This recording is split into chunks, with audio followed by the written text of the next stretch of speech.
Hey guys, welcome back to our channel. In this tech tutorial video, we're going to teach you how you can invite someone as a collaborator to your repository on GitHub in 2026. So let us dive into this. Alright, in the first step, navigate to your repository on GitHub. If you don't know how to do that, guys, click into your profile icon in the top left, navigate to repositories and select the one you'd like to go with.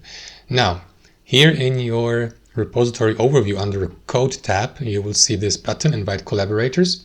Alternatively, you may simply navigate to your repository settings here. And here inside your repository settings, navigate to collaborators.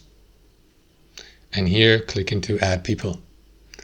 And after that, simply enter the username of the given person here on GitHub, for example, to send an invitation. Or you may, for example, send also an email invitation to the given user.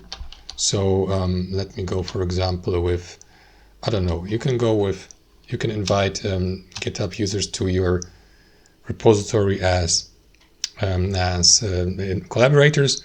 Just don't forget to click into this button here and wait for the invitation to be either accepted or to be declined. And after that, you will see the given user here in your collaborators list. That's it.